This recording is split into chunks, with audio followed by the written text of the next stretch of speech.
this is Tom. Welcome to my laboratory.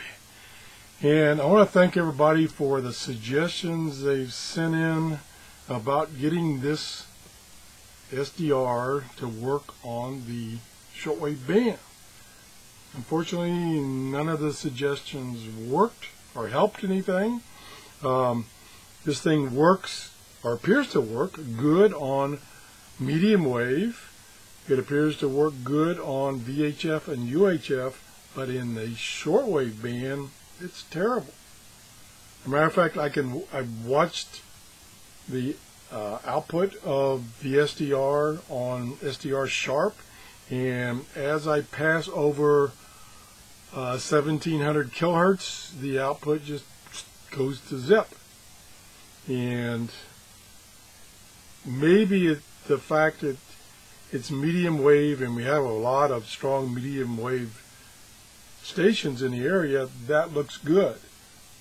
Maybe just because they're so strong. But shortwave, I can't get anything. I've tried other SDRs that have worked in the past on shortwave, and they're still working fine. So it's not the band itself. So I'm going to open this thing up. I'm going to do it very carefully because, like I say, I think it works on everything except the shortwave band. And it may still be some kind of configuration. I've tried everything. I've tried things that I thought were pretty stupid, but I thought I'd try them and it didn't help. So we're going to put this stuff aside so I don't cut myself. May use the hammer today, I don't know. I think this screwdriver is a little big to get these screws out, so we'll put that aside. So I think these are the tools I'm going to use. Let me zoom in, and you might witness some crying today if I break something. I should use a ground strap, but I don't know where my ground strap is, and a lot of people tell me I have no potential, so probably don't have to worry about that. Let me ground myself initially to ground, and then we'll go from there. I don't know if I can even get this thing open. It may be that the screws are glued in, but we're going to see what we see. So I guess I could get inside of the camera. Let me zoom in a little more. So there's 4 screws on this side and 4 on this side. I'm trying to think what side to start. Well, I'll start with this side. And like I say, I don't know if I could get these screws out because I'm not very strong anymore. Yeah, that one's coming out easy. Matter of fact, too easy. So there's one. Try to stay in view of the camera.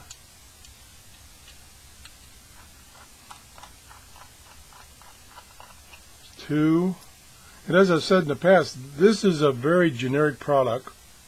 Many different vendors slap their label on it. This one has no label on it. And I haven't seen any good reviews about this type of SDR in this form factor. So it doesn't surprise me that it doesn't work that well. Okay, that little piece, oh, there we go. That was pretty simple. Be very careful here. There, that came right out. So I think I'm up, well, no, I can zoom in some more. Now look at this right here. I need to get a little pointer. Need a pointer. Right here is a antenna connector. So this little board right here looks like your typical dongle, your $10 dongle, of which I've got a number, and they use that connector. That connector looks, so this part here looks like the guts of your $10 SDR dongle, and then there's this other big circuit board. Ooh, something looks nasty right here. Hey, I know the camera won't pick it up, but right here behind this antenna connector is a bunch of raw solder. Let me see if I can get a little magnification here. I may have found something. Okay, I'm going to look at it under the magnifying glass. Oh yeah, there's some cruddy looking stuff there. Bad solder joint. Let me see if I can get the camera to show you. Right there. That connector, there's a glob of junk right behind the connector. Took on the other side. The other side looks fine. That connector right there, that's the other connector. It's kind of nasty looking. Yeah, I suspect, I'll have to get a, whoops, I have to get my act together here. I'll have to get a microscope or something so I can look at that in detail. But something doesn't look right there. Let me look again off camera.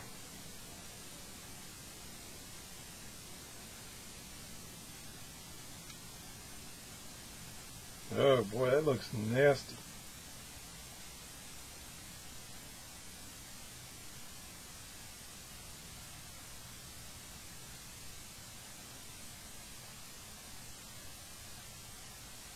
Stand by.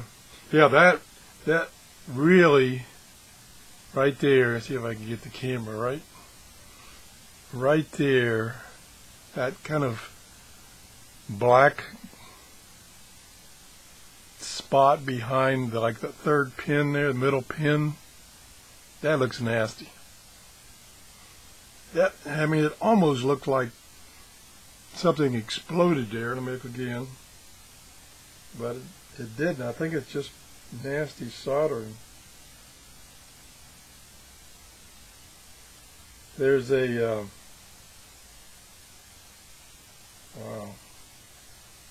There's a plated through hole there, of which there's nothing connected to it. I might just get some alcohol and clean that off. I don't think it'll do much good, but it could. And let me take this piece that's trying to fall off there. And what's kind of interesting is right here, it looks like a circular antenna. It's let me show you under the magnifying glass. Maybe it'll show up a little better. See it right there? That kind of greenish dot is, yeah, it's a bunch of circles. Like it's kind of an antenna of some type or inductor or something. That's interesting. Let me look at the rest of the board. The rest of the board looks pretty clean.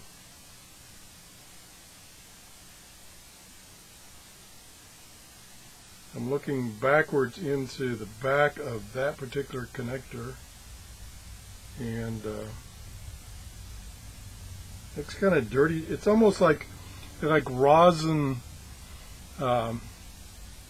flux residue right there. I wonder if that could be the problem. I don't think it is, but it sure is suspicious looking.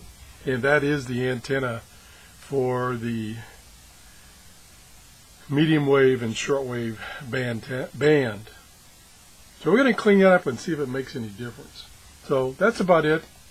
I'll keep you posted to see if that improves anything. But I guess this outside circuit board is the down converter, and in this circuit board here is the original TV dongle that's glued on there, and this antenna here is for the VHF UHF, which this TV dongle works with normally. And there, like I said before, there is its original antenna connector. Okay, that's it. Thanks for watching. We'll keep working on it. Bye-bye. At least I didn't have to use the hammer or the big blade. Bye-bye. Have a great day. If you enjoyed the show, please give me a thumbs up. That tells me whether I'm doing shows of interest. We'll get back with you on this after we clean it up. We'll put it back together and see if it still works. Bye-bye.